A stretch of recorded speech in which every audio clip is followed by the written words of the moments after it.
uyu ni wa mwanya mwiza mukunda muri benshi.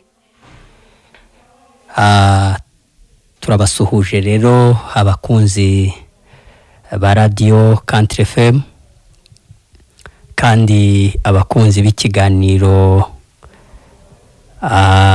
gifite umutwe ugira uti ijuru n'ubuntu ntabwo rikorerwa.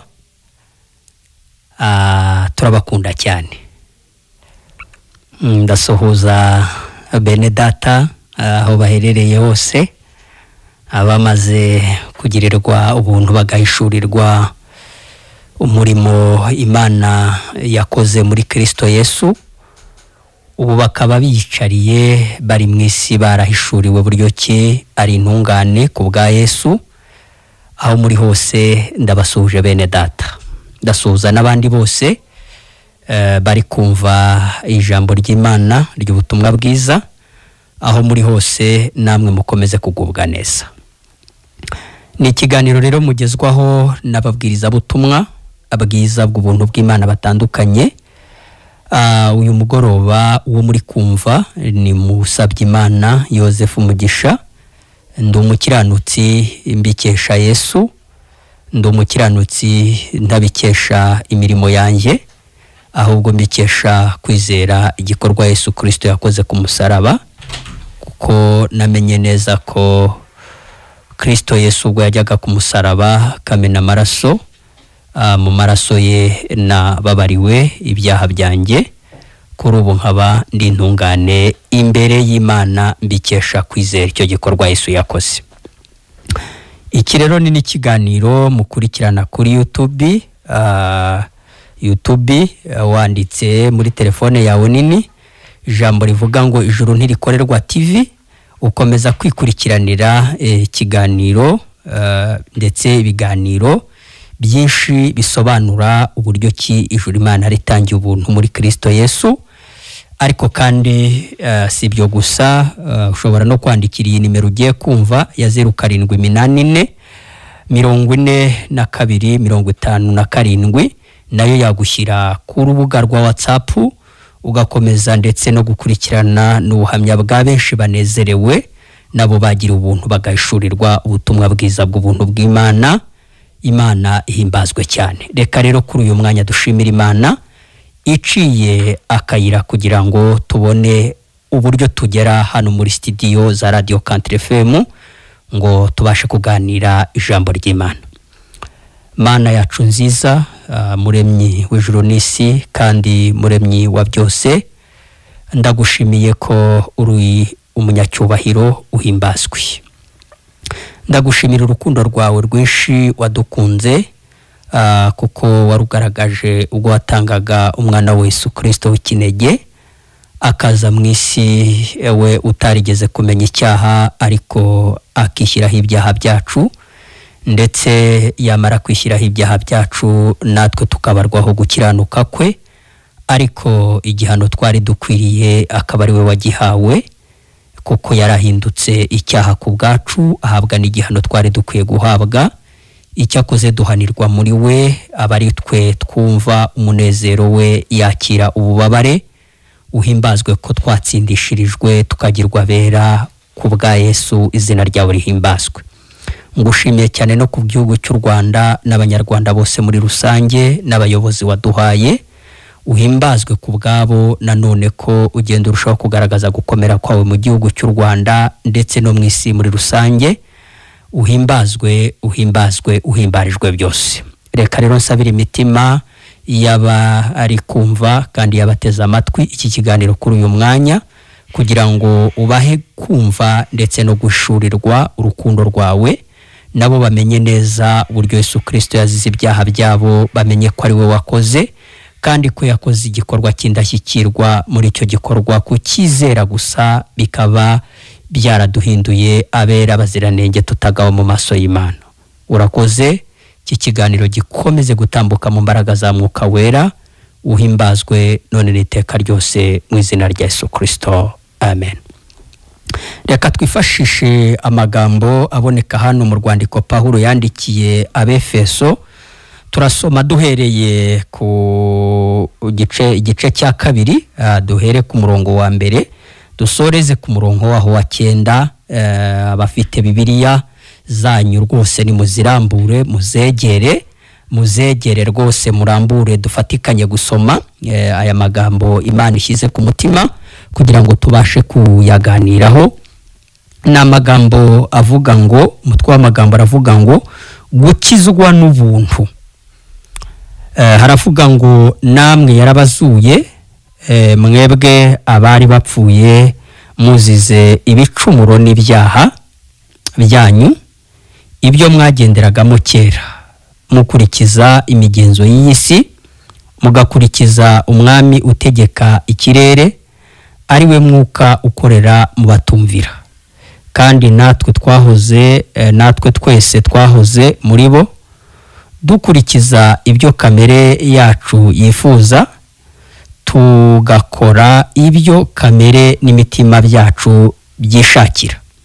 Kandi ku bwa kavukire yacu twari abo kugirirwa umujinya abandi bose, ariko Imana kuko ari umutunzi w'imbabazi yaduhinduranye bazima na Kristo kubw'urukundo rwinshi yadukunze.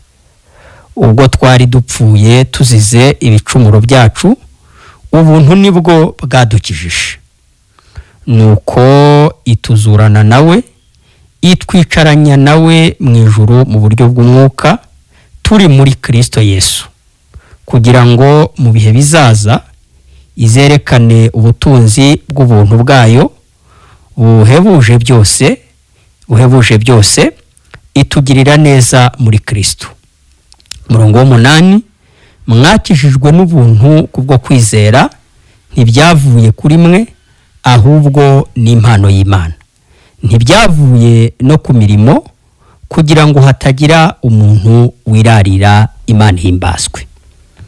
Imana ishimiwe aya magambo yayo yandikishije, kandi ihimbazwe ko ukuri kose nyine yakwandikishije kugira ngo abazumva ukuri bakakwizera bazabeho hano mu isi banezerewe, na nyuma yo kuyivamo bazigire mu ijuru babikesha kwizera Yesu Kristo.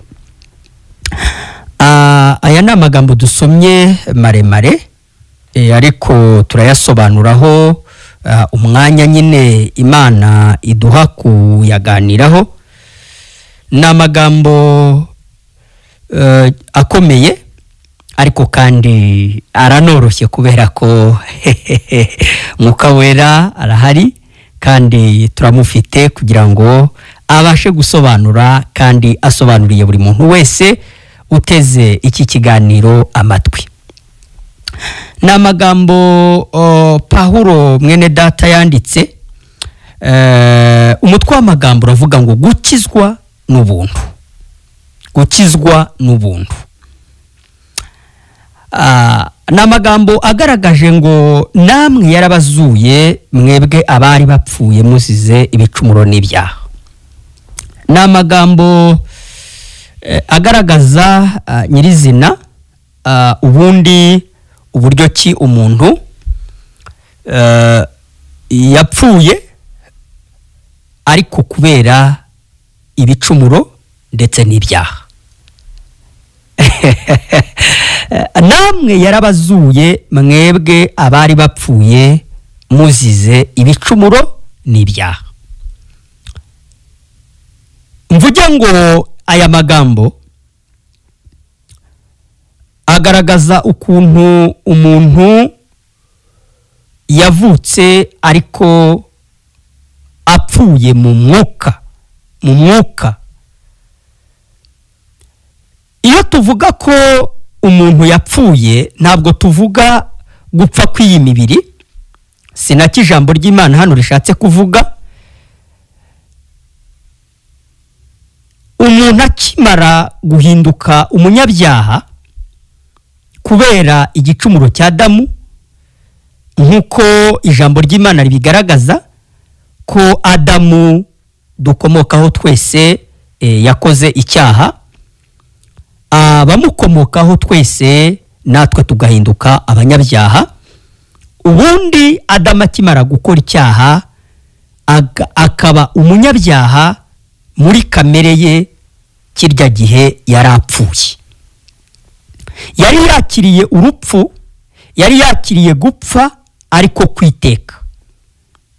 Nubwo gukora icyaha kwa Adamu byamukururiye urupfu rw'iteka, ari narwo runakomeye gutandukanywa n'Imana, kuko mwibuke uko amagambo avuga mu itangiriro agaragaza ko Imana ibuza Adamu kurya ku giti cy'ubwenge bumenyekanisha icyiza n'ikibi. Yaramubwiye ngo umunsi wakiriyeho no gupfa uzapfa. Ni mu bice bibiri ayo magambo aboneka, ni amagambo nkunda kugarukaho cyane, kubera ko mu by'ukuri Adamu akimara kurya kuri icyo giti cy'ubwenge bumenyekanisha icyiza n'ikibi, Imana yamubujije, yaramubwiye ngo no gupfa uzapfa umunsi mwariye kuri icyo giti mukarya ku mbuto zacyo. Aya ni amagambo avuze ngo namwe yarabazuye mwe mwari mupfuye muzize ibyaha n'ibicumuro. Ubundi iyo tuvuga ibyaha n'ibicumuro byose ni kimwe, nta byaha nta bicumuro, byose ni ibyaha. Ariko uku gupfa umuntu yarapfuye ni uruhe rupfu? Umuntu yaravutse ari umunyabyaha ariko atandukanijwe n'Imana kubera igicumuro cya Adamu.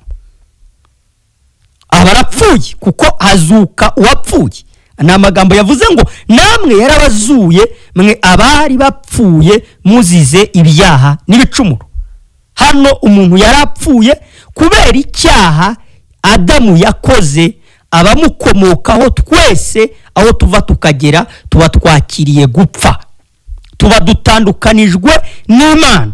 Usomye ijambo ry'Imana niko rivuga ko twari dutandukanijwe n'Imana, ko twari tugiye kure y'Imana, ko twari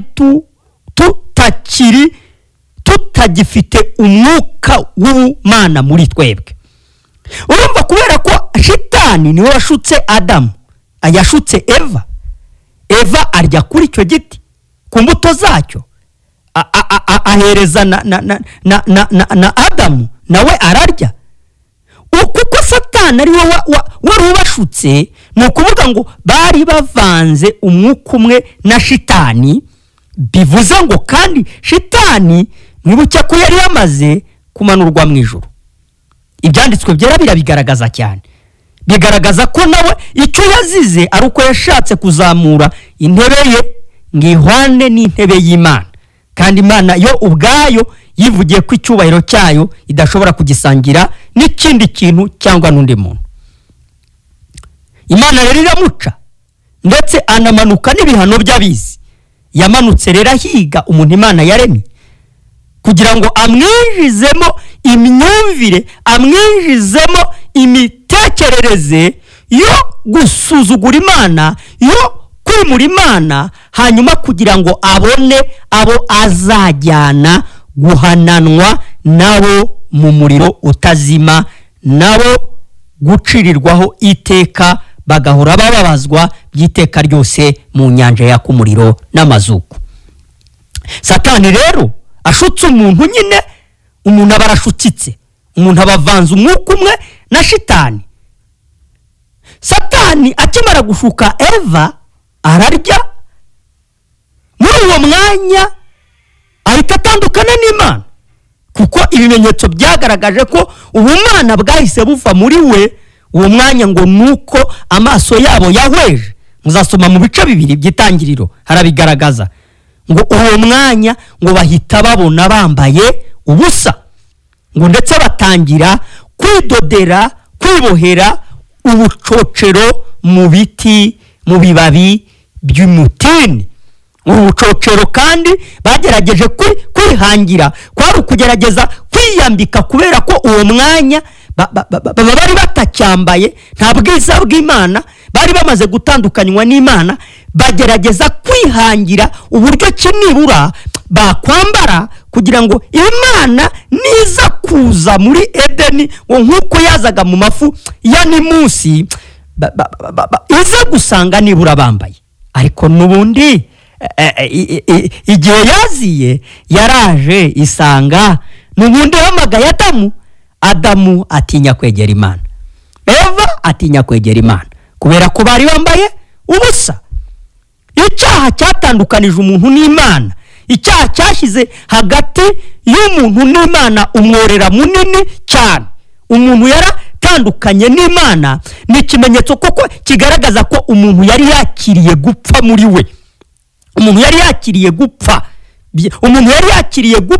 ku buryo ntacyo yari gukora ngo cyongere kimukize urwo rupfu yari amaze kwakira rw'icyaha rwari rumaze kwinjira muri we. Kuko nyine icyaha nibwo bugome, kandi icyaha gikururira umuntu urupfu. Icyaha cyerekeza umuntu muri Gehinomu. Urumva umuntu yari amaze kwakira icyaha muri we nka kamere, ari nayo yeraho n'ibindi byaha byose umuntu ajya yibonaho, nk'uko ijambo ry'Imana ribivuga mu Bagalatiya ibice 5. Hagaragaza ko imirimo ya kamere igaragara ari iyi ni bakayitondora: kwiba, kwica, kurwana, gusambana, kwirema ibice, inzangano, umujinya n'ibindi. Ntabwo nabirondora. Mu by'ukuri bigaragaza ko umuntu yari amaze gupfa atandukanye n'Imana. Ko hano Pawulo ari kuvuga ngo namwe yarabazuye, mwe mwari mupfuye muzize ibyaha n'ibicumuro byanyu. Umuntu yarapfuye rero azize ibyaha, azize ibicumuro, ariko uko gupfa yapfuye kirya gihe Adamu yamaraga gukora icyaha, nawe yakiriye igihano cy'urupfu, kuko niko Imana yari yavuze. Yari yamubwiye ngo no gupfa uzapfa umunsi wariye kuri icyo, mwariye ku mbuto z'icyo giti. Igihano cy'urupfu cyari kinjiye cyo gutandukanywa n'Imana, umuntu akazajya mu muriro utazima, umuntu akazajya kubana na Satani. Ngurwo rupfu rero. Ntacyo umuntu rero yari gukora ngo yikize urwo rupfu, ntacyo umuntu yari gukora ngo yikize icyo gihano. Nyuma ariko Satani ni umuhanga, kuko urumva niwe wagerageje no kugira Adamu inama ngo bidodere ubucocero bibiyambike kugira ngo barebe ko bakwambika isoni z'ubwambure bwabo.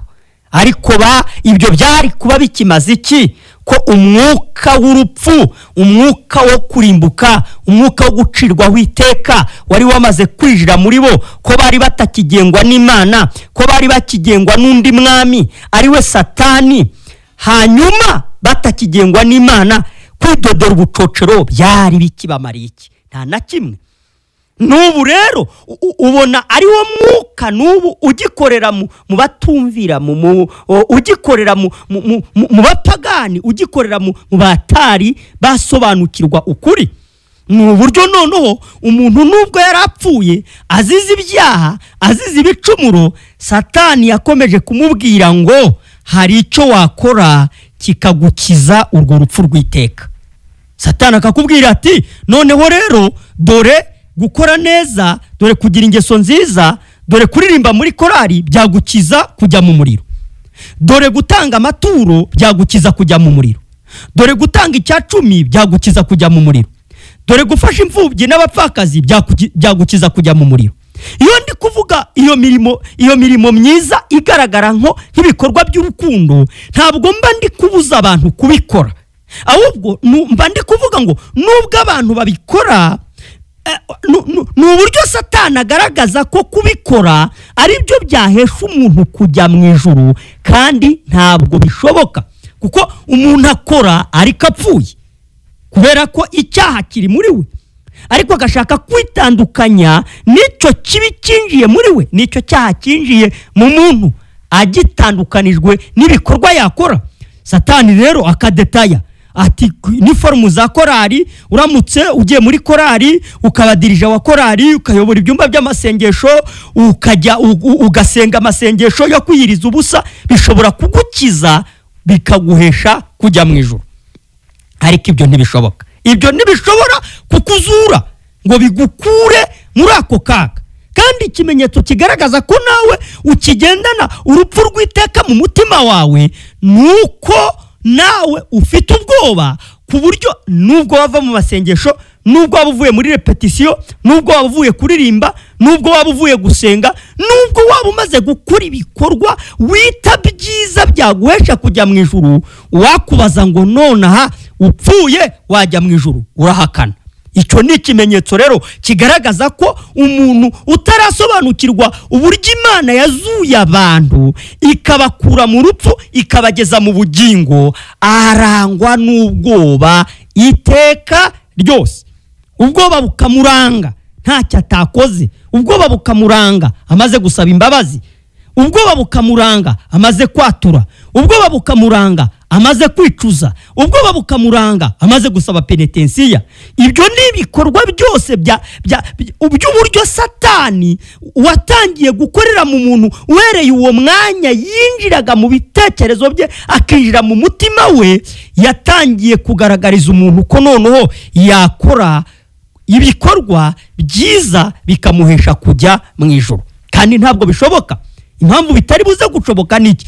Nuko hano ijambo ry'Imana ryagaragaje ko ngo umuntu yatangiye kugendera mu migenzo n'imihango bya kera, ko umuntu yatangiye kuyoborwa n'umwami utegeka isi y'umwijima, uwo ni Satani. Niwe watangiye kugenga umuntu, atangira kumva ko hari ibikorwa yakora kugira ngo azajye mu ijuru. Ibyo rero ntabwo bishoboka. Umuntu yapfuye igihe Adamu yamaraga gukora icyaha, umuntu yaratandukanijwe n'Imana, apfuye mu mwuka atandukanijwe n'Imana, kuko ibyanditswe byera bigaragaza ko igicumuro cya Adamu cyatumye abantu bose bacirwaho iteka. Abaroma 5:18. Nshuti yanjye wowe unyumva, ngiki gihe wabaye umunyabyaha, ngiki gihe wari upfuye, ngiki gihe wari utandukanijwe n'Imana, ngiki gihe wari uciriweho iteka. Ijambo ry'Imana rero ryakomeje turasobanuramo bikeya bitewe n'umwanya tuba dufite kugira ngo tuze kwitegura gusangira n'abatwumva ijambo.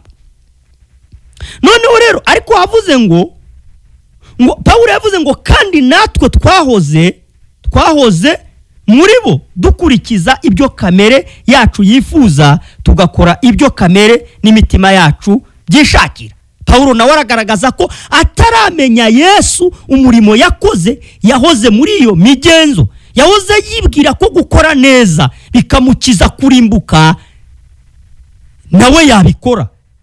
Agendera mu mategeko ya Musa, agerageza ndetse no kubahiriza iby'amategeko yamusabaga, agerageza no kubahiriza iby'imihango basogokuruza bamusigiye Abayuda bagenderagamo. Bagiraga imihango myinshi cyane igiye itandukanye, kubera ko nyine umuntu yatangiye no kwihangira imihango, amategeko, imigenzo, n'ubu abantu baracyabigenderamo benshi cyane ntashatse kurondora. Bumva ko bakoze ibi nibi bubahirije imboneko z'amezi n'iminsi mikuru mu buryo bugiye butandukanye, ahari ibyo bintu byababera inzira yabageza ku Mana, ariko ibyo ntabwo bishoboka. Yavuze rero ngo ariko Imana kuko ari umutunzi w'imbabazi yaduhinduranye bazima na Kristo. Urumva, umuntu wari uvutse atandukanijwe n'Imana, umuntu wari uvutse ari umunyabyaha, dore ko umuntu nyine avuka ari umunyabyaha. Umuntu aba umunyabyaha hashingiye ku ivuko kuri Adamu. Icyo ngisubiremo, umuntu rero abapfuye. Ntabwo mvuga urupfu, simvuga urupfu rw'igihagararo, simvuga urupfu rw'imibiri, ndavuga urupfu rwo mu mwuka, aho umuntu yapfa akajya mu muriro utazima, akazajya kubana na Satani, apfuye aramutse atizeye umurimo Yesu Kristo yakoze ku musaraba. Hano rero ijambo ryakomeje riratubwira ngo ariko Imana kuko ari umutunzi w'imbabazi nyinshi yaduhinduranye bazima na Kristo. Aha, ntabwo wumva ko twari dupfuye, hanyuma kubera ko Imana ari umutunzi w'imbabazi, wowe urushye, wowe uremerewe, wowe babeshye, idini ribeshya mu buryo bugiye butandukanye, n'ubundi ibitekerezo byawe bikakubeshya, n'abantu bakakubeshya ko hari ibyo wakora kugira ngo uzajye mu ijuru. Iyo turi kuvuga ko ijuru ridakorerwa, nta wakora, ari umunyabyaha. ariko kuko Imana ari umutunzi w'imbabazi nyinshi, umva ijambo ariko kuko Imana hari umutunzi w'imbabazi nyinshi, niyo yaduhinduranye bazima na Kristo. Ni gute Imana noneho yaduhinduranye bazima na Kristo? Nuko Imana mu rukundo yadukunze yohereje umwana wayo ari we Yesu Kristo aza mu isi aza mu isi, yaje mu isi, aza mu isi, ariko avuka mu buryo butandukanye n'ubwo twebwe tuvukamo, unatandukanye n'ubwo twebwe twabonetseho hano ku isi. Kuko Kristo Yesu ntabwo yabonetse hagati y'ubushake bw'umugore n'umugabo, kuko yaraje kuzura abantu bari bapfuye. Kuko Imana ari umutunzi w'imbabazi nyinshi, yaduhinduranye bazima na Kristo. Hejuru muhibuke uko avuga ngo namwe yarabazuye.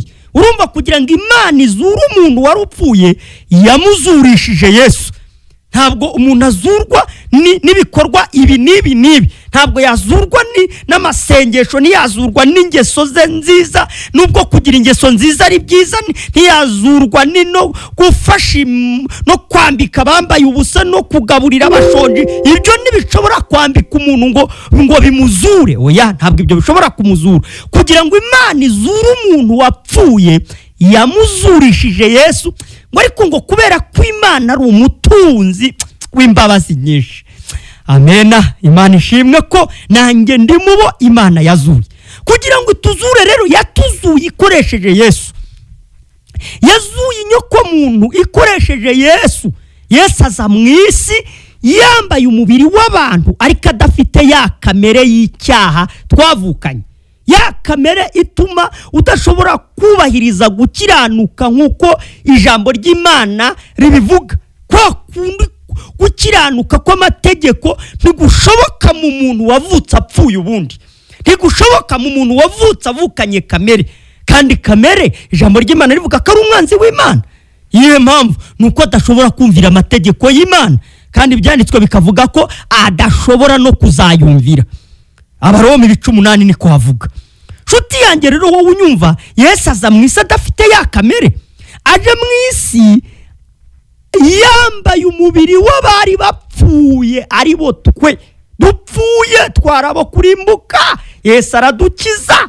Aza mu isi ashobora gukora bya bindi byose bikunanira, bikugora, byatugoye, kwa gukiranuka kwakunaniye, kwa kubahiriza kwera uri mu isi byanze.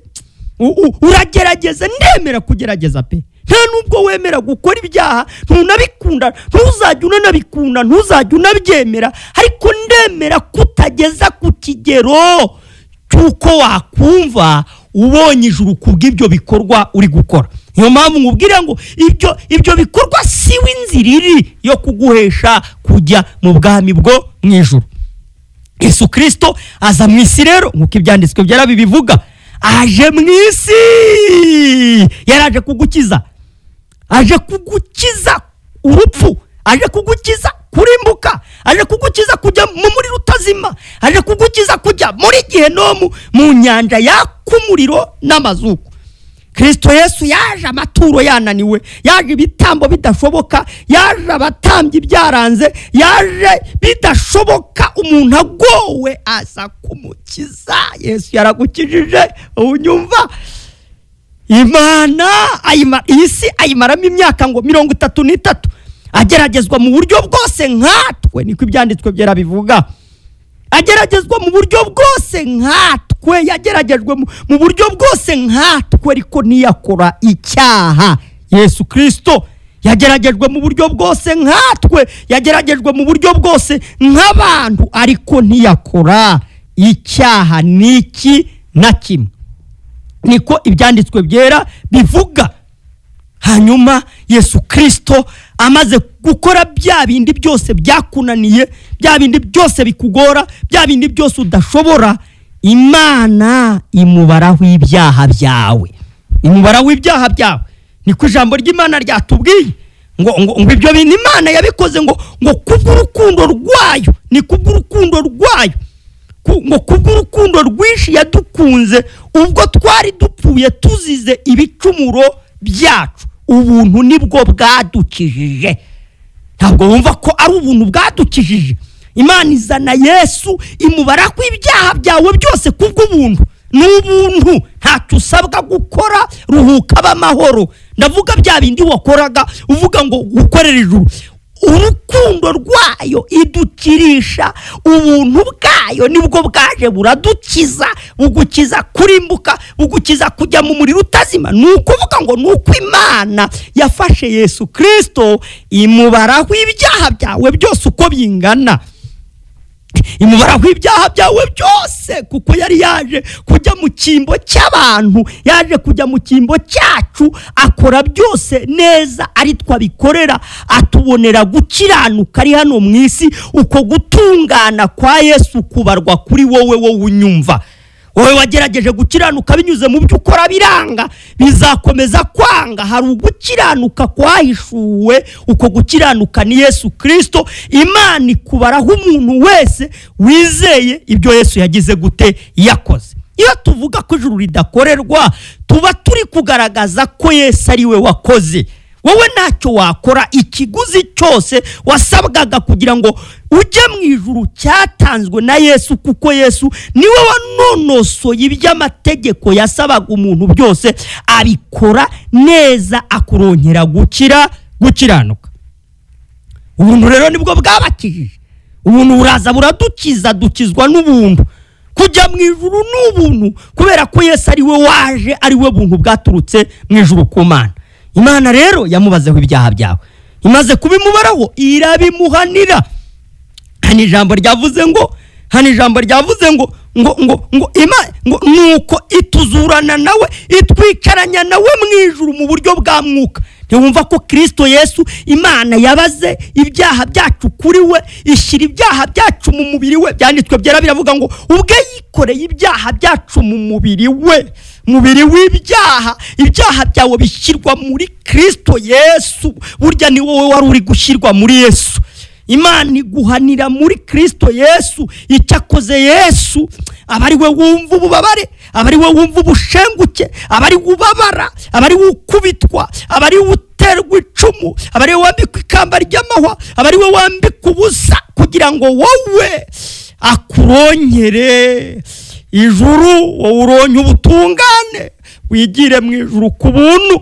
Imana ngo biratuzuye, yarakuzuye wowe unyumva, yarakuzuye wowe unteze amatwi, ikuzurira muri Yesu Kristo, ikuzurira muri we. Ijambo ryakomeje riravuga ngo mwakijijwe n'ubuntu kubwo kwizera, ntabwo byavuye kuri mwe. Wowe uvuga ngo gukizwa hari ahandi byaturuka, ntabwo biva mu mirimo y'umuntu. Byanditswe byarabivuga ko bitava mu mwete umuntu abigirira, ahubwo byavuye ku Mana yo yatugiriye imbabazi. Mwakijijwe n'ubuntu, Imana yarakuzuye, ikuzuriye muri Kristo Yesu, uhanirwa muri we.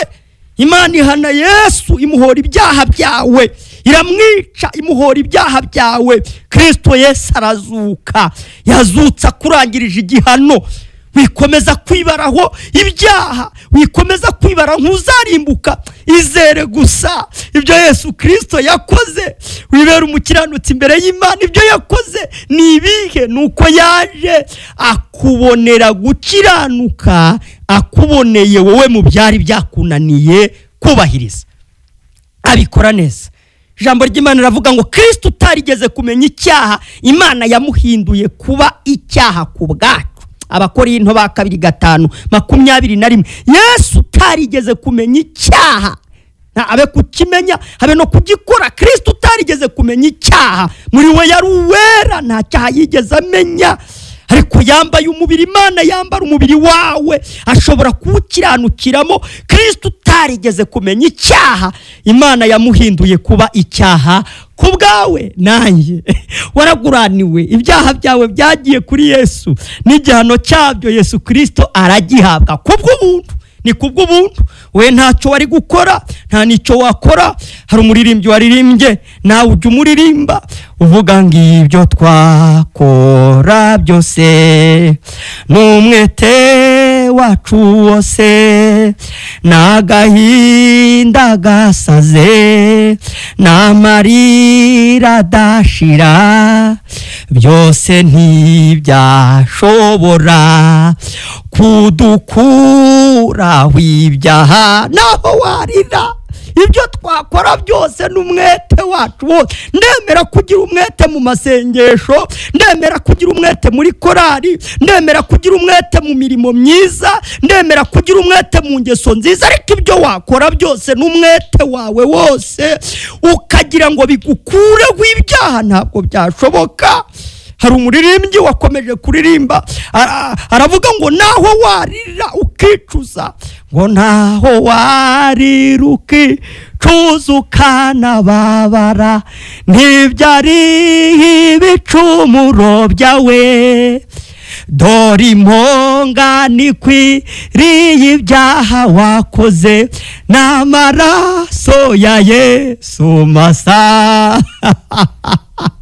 naho warira, naho wakwicuza, naho wababara, ntabwo byari ibicumuro byawe. Yesu niwe wabaye inyishyu, yishyuye ku musaraba, arishyura ku buntu, niwe waje kubera urukundo, kuko Imana yakunze abari mu isi cyane, nibyo byatumye itanga umwana wayo w'ikinege kugira ngo umwizera wese atarimbuka ahubwo ahabwe ubugingo buhoraho. naho warira rero, naho wakwicuza, naho wababara, ntabwo byari ibicumuro byawe, naho wabisabira imbabazi, naho wabisabira penetensiyo, naho wakora iki, naho wasenga, ibyo wakora n'umwete wawe wose n'agahinda gasaze n'amarira adashira ukajya urira ugira ngo bigukize urwo rupfu rw'iteka, ntabwo byashoboka.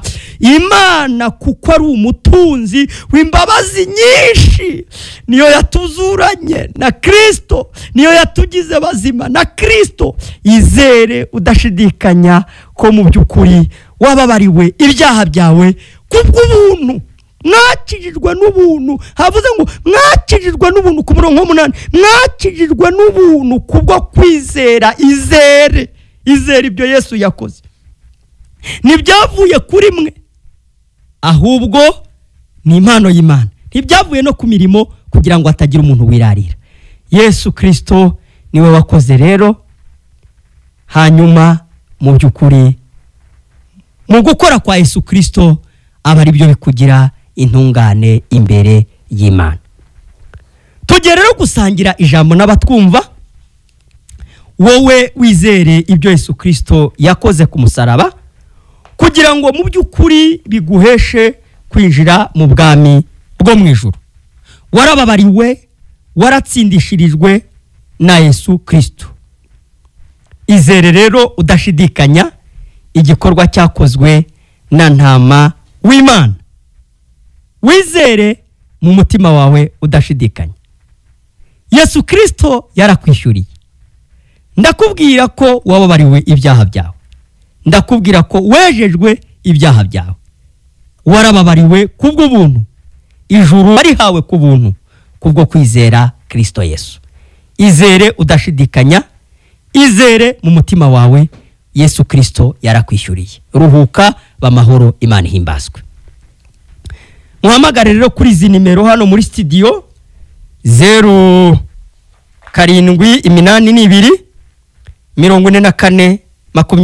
0782442125, Airtel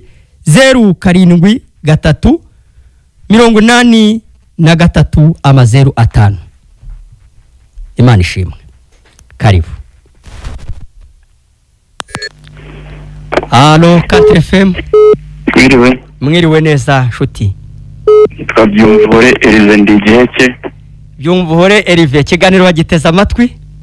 Nagiteza amatwi, nanjye ndi umutagatifu kubw'amaraso ya Yesu. Amen. Narakijijwe, nanjye narejejwe. Imana ihimbazwe ku bwawe mwene data. Mbanje gusuhuza abera bose. Yego. Abantu bamenye icyo Kristo yabakoreye ku musaraba babihishuriwe n'Imana. Amen. Ariko kubwo kwizera igikorwa Yesu yabakoreye. Yego. Ndabashuje mu izina rya Yesu. Imana ishimwe. Ego muvandimwe rero wavuze ibintu byinshi byiza. ariko burya igiti umuntu yariyeho cyari igiti cy'ubwenge bumenyekanisha icyiza n'ikibi. nibyo kuva nabaho sindabona igiti kimwe ariko cyera imbuto ebyiri zitandukanye. yego igiti kimwe ariko cyeraho imbuto z'amoko abiri atandukanye. yego hariho imbuto ziryohera, hariho n'imbuto zisharira. yego bakirya izo mbuto ziryohereye zisobanura umucyo w'Imana wari muri bo. yego barya no ku mbuto zisharira zisobanura umwijima wari uri muri Satani.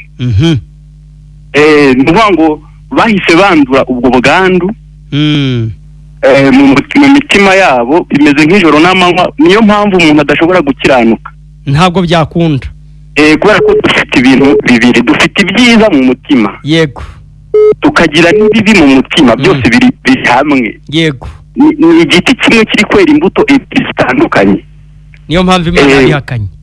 yego, umuntu ni umunyabyaha bidashingiye kuko akoze ibyaha ako kanya, ahubwo umuntu ni umunyabyaha kuva mu ivuko rye. yego, kuko yarabyandujwe. yego, ahubwo umuntu twumva wumva gukiranuka byaramunaniye, niyumve iyi nkuru nziza. nibyo mwene data, niyumve ko Yesu yaje mu isi kubwe. amen. wowe wanaje gukiranuka, erega Yesu yaje mu isi ku bwawe. Yesu yaje mu isi ku bwawe, aha ni igihano nyine cy'uko gukiranuka byakunaniye. yego, kugira ngo namara guhanwa igihano cy'ibyaha byawe, uhinduke intungane ku Mana bidakomotse ku mirimo yawe. yego, bikoze mu buryo bwose. yarakiranutse kuri bya bindi byari byakunaniye gukiranuka, kugira ngo akubonere nyine gukiranuka kungana n'uko Imana yashakaga. nibyo. ngo ijuru rero cyangwa se ubugingo buhoraho n'ubuntu, nta kiguzi umuntu yabona yabitangaho. ntacyo. ikiguzi twari kubitangaho ni amaraso yera, kandi ntandi twari kuyakura mu matungo yari yabuze. Yesu yaragitanze. yego, amaraso ya Yesu rero ariya yamenetse ku musaraba ngo yabaye ubwishyu bw'ibyaha byacu. none se ubwo umuntu yumva ko ayo maraso yabaye ubwishyu bw'ibyaha byacu, noneho yumva Imana izamwishyuza ikiwe? ntacyo yamwishyuza. twarababariwe, abantu nibagubwe neza mu mitima yabo. kandi abantu bose bumva batabyumva neza, hari abantu bumva batabisobanukirwa neza, ariko ndabasabiye ku Mana kugira ngo igire icyo bakorera mu mugoroba, nabo bishyurirwe mu mutima, kuko ni Imana itanga kubyumva. niyo itanga kubyumva mwene data. yego, murakoze rero, iminota nabonye yagiye, katwumve n'abandi. urakoze cyane mwene data, tugushimiye Imana. Country FM, alo Country FM, alo Country FM. byanze ragaruka. Country FM, alo Country FM. ndabumva cyane, muri bande muherereye he? alo.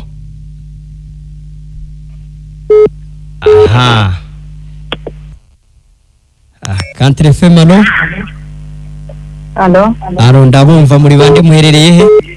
Mwiriwe neza. Mwiriwe. Niko Chantal herere ku cyapa. Chantal hehe? Ku cyapa. Ku cyapa, ndakumva Chantal. mwateze amatwi ikiganiro? Yego, nagiteze amatwi. aha, mwakuyemo iki ku bigendanye no kujya mu ijuru? ni ukuvuga ngo nanjye nizera muri Yesu Kristo. nizera ko Yesu Kristo ari umwami n'umukiza wanjye. aha, wizera ko Yesu Kristo ari umwami n'umukiza wawe w'ubugingo bwanjye. aha, ariko nanone nukije ibiganiro mwatanze, nzizemo akantu kadutse, kuko ni bwo bwa mbere nkurikiranye kino kiganiro. wari uvuze ko wizera Yesu nk'umwami n'umukiza? yego, utekere hanyuma uvuga ko akabazo ari akahe? ni ukuvuga ngo akabazo ngize gushaka gusobanura. ubusobanuro. hanyuma se wumva Yesu yaragukijije iki? yanyujije ibyaha nyine. aha kuri ubu se uwo noneho wumva uri intungane cyangwa se wumva uri umukiranutsi? Ku bw'amaraso ya Yesu Kristo ni intungane. uri intungane. aha ubwo iwabo w'intungane ni he? Birumvikana, of course ni mu ijuru. ni mu ijuru. kuri ubu wumva se ufite ijuru udashidikanya? njye numva mfite ijuru ku bw'amaraso ya Yesu, kuko ni ukuvuga ngo ntacyo nakora kugira ngo mbashe kubona iryo juru. yego. ariko noneho umunega amatwi mbaze ako kadute nagize. nta kibazo. ni ukuvuga ngo urabona mu buzima busanzwe nk'uko umuvandimwe yari amaze kuvuga ko nyine mu mibiri yacu cyangwa se mu bugingo bwacu cyangwa se muri twe yego habamo umwijima ndetse n'umwuka wera. yaravuze ngo habamo ibikorwa byiza n'ibikorwa bibi, abigereranya nk'ibintu biryoshye n'ibintu bindi bisharira. yego. ni ukuvuga ngo dute nagize hari ukuntu muri ubu buzima duhora twivuruguta, umuntu akisanga akoze icyaha nka wa murongo nyine Pawulo yavuze ngo gerageza gukora ibyiza, gerageza kwikora ibyiza, ibi bikantanga imbere. yego. none nka kwa kundi umuntu ashobora kuba yagira nk'ikibazo akagwa nyine, wenda tuvuge nk'umukobwa utarashaka umugabo cyangwa se umusore akaba yakora n'icyaha cy'ubusambanyi. ni ukuvuga ngo ajye yicara yumve intungane. Vuga ku cyawe giti wowe ubwawe ku cyanjye giti. ubwo nzajye nicara nifate nk'intungane ko nta kindi kintu ngomba gukora, nyine nababariye nkomeze nikorere ibyo byaha. ndashaka kukubwira ikintu kimwe.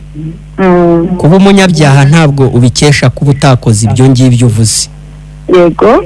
ariko kandi no gukora ibyo uvuze nabyo nta wabikubwiye. nta muntu wakubwiye ngo jya gusambana. yego. wakubwiye ngo jya kwiba. kubera ko Yesu si umugabura w'ibyo. yego. ahubwo ukwiye kumenya ngo uri umunyabyaha muri kamere yawe kubera igicumuro, kubera Adamu. noneho muri kamere yawe rero harimo ibyo byaha atari uko wanabikoze. utasambanye n'ubundi uri umusambanyi imbere ariko y'Imana. utibye uri umujura ariko imbere y'Imana muri kamere yawe. Yesu yigeze avuga ngo mu mutima w'umuntu niwo wakusanyirijemo ibibi byose. ngo kuko mu mutima ariho harimo kwica, kwiba, kuroga, kugambana n'ibindi. nuko ngo kumva uko wabaye umunyabyaha ntabwo ugirwa mwiza nuko hari ibyo utibonyeho inyuma. yego. ahubwo imbere muri kamere birimwo. none rero kumva igikorwa Yesu yakoze ni ukumva ngo yambabariye ibyaha byanjye byose kubera ko we azi biba no muri kamere yanjye.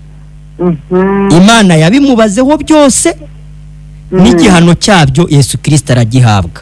murakoze cyane. iyo umaze kwizera ibyo rero ahubwo ni n'imbaraga y'Imana iba yinjiye muri wowe. umenya ngo narababariwe kandi nababariwe byose. ntabwo nababariye we bimwe ngo ibindi birorere. nababariwe igiti nka kamere inteyemo ariko n'imbuto zera kuri yo. Yesu Kristo ubwo yamenaga amaraso nari mbabariwe ibyaha byanjye. amen. noneho rero byangeso ni nawe uzajya ugenda ugushoboza kugenda witwara neza. ariko ntabwo kwitwara neza ari ukugira ngo ube intungane, ahubwo wabaye intungane ku bwa Yesu. noneho rero n'ingeso nziza niyo migirire myiza nayo Yesu Kristo wagukijije kurimbuka, wakubabariye ibyaha, azajya agenda agushoboza kandi akubashisha muri byose. Yesu Kristo ntabwo ari umugabura w'ibyaha. ako kantu rwose ni ukuri ndasobanukiwe kandi urumva numva ikiganiro. noneho ndatekereza ndavuga nti iri jambo riraryoshye. numva biraryoshye, nkumva biraryoshye cyane. ariko noneho nyine ngira ako kabuto ndavuga nti ariko urumva yuko mise mfata umwanzuro. nibwo bwa mbere mpamagaye kuri radiyo. urakoze cyane kandi namwe murakoze, Imana ibamugisha. murakoze cyane. muzakomeza kandi kujya mukurikirana iki kiganiro ku wa kane saa 2. yego ntabwo kizongera kuncika. urakoze, komeza kugubwa neza. namwe murakoze. Imana tugushimiye Imana cyane mushiki wacu. Imana ishimwe kubw'ikibazo wari ubajije cyiza cyane. Country FM. Halo Country FM. Halo. Arongera. Country FM halo. Yego mwiriwe neza. Yego muri bande muherereye he? Ugana tano kunkanga kurweya. Ni Tanazi o kunkanga? Tano. Yego ndakumva cyane. Ikiganiro wagiteza amatwi kivuga uburyo ki ijuru Imana ritangiye ubuntu. Yego. Aha. Genzo ndivuye. Ku kigendanye no kujya mu ijuru kuri ubu ngubu urumva none umeze gute? Nicyo nshaka kukubaza.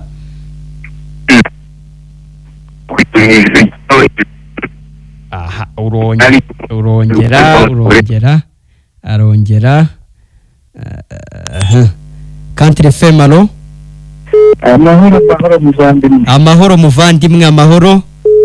Mujambo twageneye umuvandimwe wagize ubungane kubw'amaraso ya Yesu Kristo mbere y'Umuhanga. Amen mwene data Bosco. Nanjye nkomeje kunezerwa data ukomeje gutambutsa utuma ijwi ritambuka ry'ubutumwa bwiza ngo ahari hagira uwabohoka n'iri joro. Amen. Ndamushimiye cyane, mushimiye abamajije kubohoka nk'uko nabohotse. Amen. Ariko mushimiye n'abandi bakiri mu nzira nabo bagikeneye kubohoka, bakiboheye amaboko mu maboko y'umwanzi Satani. Yego mwene data. Abo nabo ndabamushimiye kuko uyu munsi hari uwakumva iryo jwi rwose nawe akazuka akaba muzima. Amen. Ariko kinakomeye cyane muvandimwe umwanya wanagiye. Yego. No kugira ngo abantu bajye barushaho kumva yuko nta kikundiro nta n'ubwiza dufite bwaruta abantu bo kurwano. Yego. Aba bantu Imana yabatumyeho Nowa baranina bo bateranye inama baravuga ngo Nowa ni umusazi ngo Imana ibyo yabakoreye ukuntu bayizi uko bayikunda ntabwo ngo yabikora. Yego. Ariko nukuri amazi yarabamize nabugingo n'ubu abantu babwirwa ijambo ry'ubutumwa bwiza ngo nise ngo dukomeze ngo twikorere ibyaha. Bityo namenye ngo nicyo kubera yuko yaba yarahuye n'amajwi amubwira ngo mwana wanjye ngo ndakuzi ngo nzakuvana hano nkujyane mu mahanga ngo nzakora iki.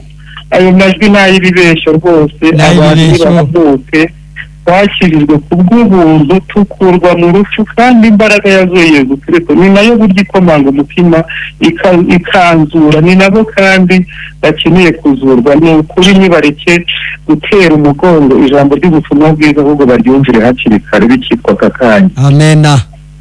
Imana ishimwe rero reka duhinira ahangaha ariko ni ukuri abantu ibi bintu babyumve kabiri.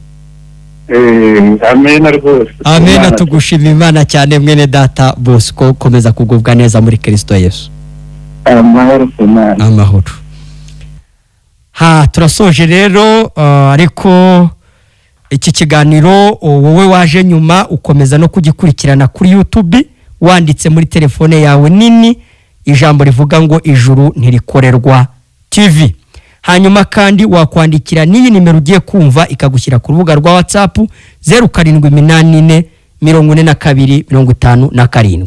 Iyo nanjye wampamagara aho mvuye hano muri studio tugakomeza tukaganira ni 07883926 335 07883926 335.